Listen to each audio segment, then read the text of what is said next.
It takes its name from the Roman god of war, a distant, rusty orb in the night sky, a source of rampant speculation for centuries.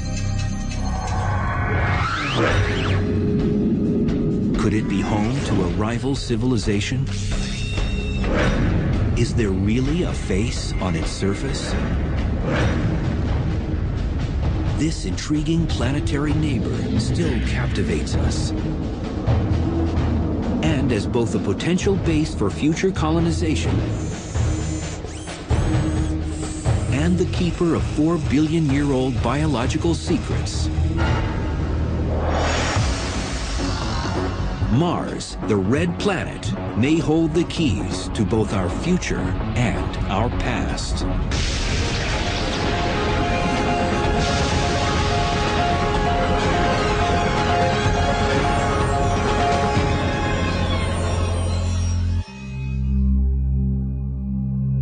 If human beings ever inhabit another world in our solar system,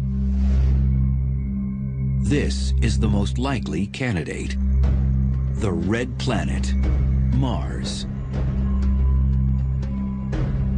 To a visitor from Earth, a tour of Mars might be very reminiscent of places back home.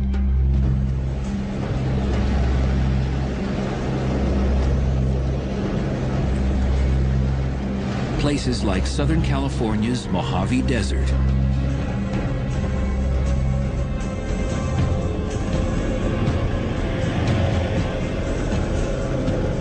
geo and astrobiologist Ken Nielsen finds this desert area so much like Mars, he comes here to try to better understand conditions on the red planet.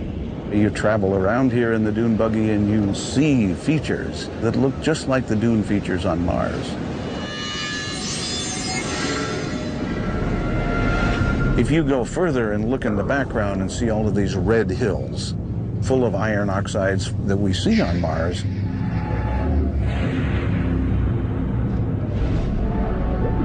Mars is filled with iron, and its oxidized iron basically rust, turns into dust particles.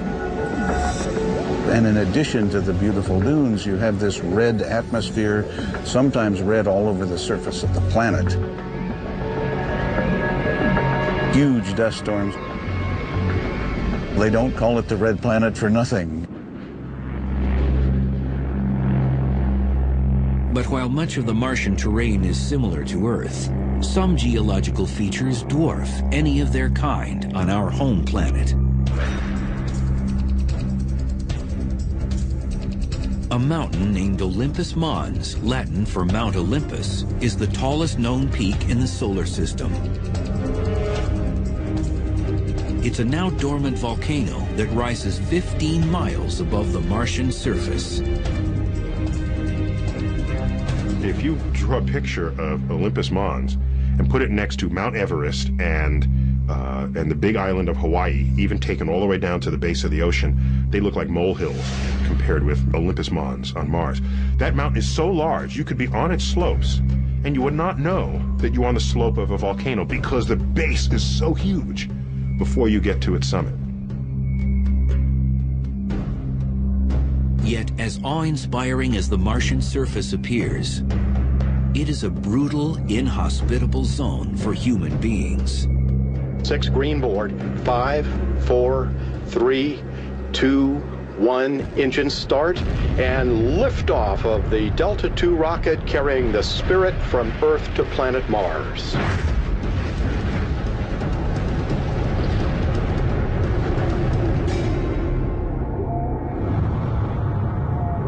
It's cold, it's dry, it's desolate.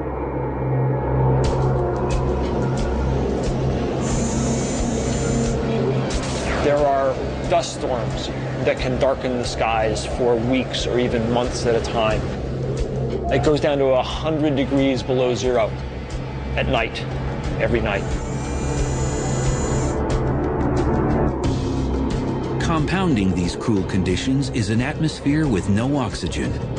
Martian air and even occasional cloud formations are made up almost entirely of carbon dioxide. So it's not a nice place. You wouldn't enjoy it if you went there.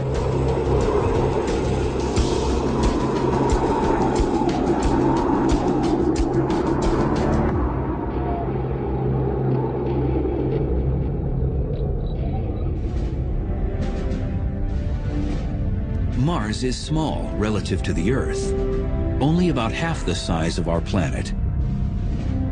And its distance from us is never less than 34 million miles. It appears as nothing more than a tiny red orb in our night sky.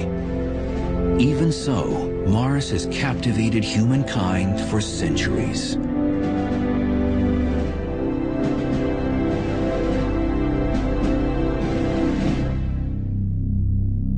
The planet takes its name from the Roman god of war.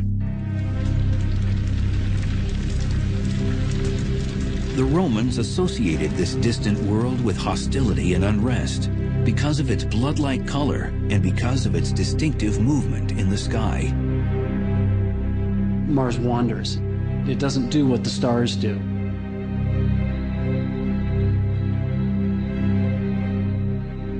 The red planet occasionally appears to be moving backward across the sky, a behavior that confounded observers for centuries.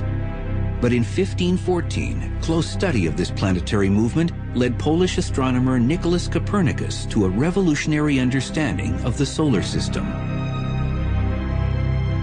For much of recorded history, people thought that Earth was at the center of the universe. So along comes Copernicus, and he says, no, maybe the Earth isn't at the center of the universe. Maybe the explanation for all this is that things are going around the sun. And if all the planets are going around the sun, then we can explain why, as Earth passes Mars in the orbit, Mars begins to wander in our sky. It looks like it's going this way, and then it starts to go this way. By the time of Copernicus's observations, Mars and the Earth had been passing each other in their respective orbits for some 4.5 billion years. Time enough for the two planets to have evolved into very different worlds. One warm, wet, and oxygen-rich.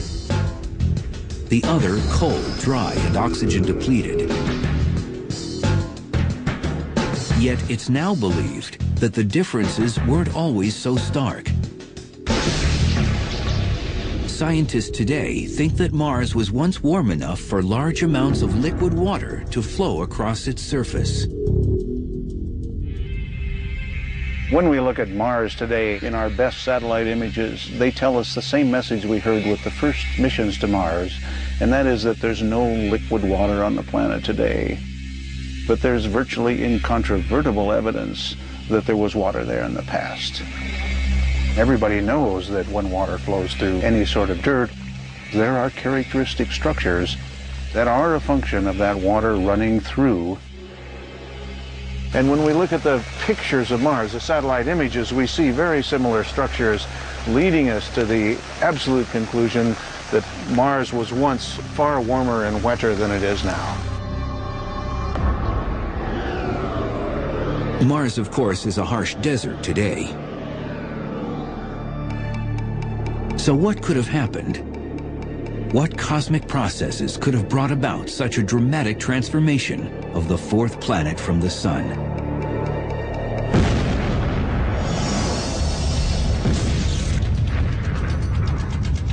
The story begins with the origin of the solar system. Somewhere in the range of 4.5 billion years ago, our solar system sprang from a supernova, a stellar explosion emitting a swirling mass of molecular particles and gases. This swirling mass, or nebula, began to cool, and as it did, it condensed and separated into rings of particles. These particles began to accrete, or gradually clump together to form planets.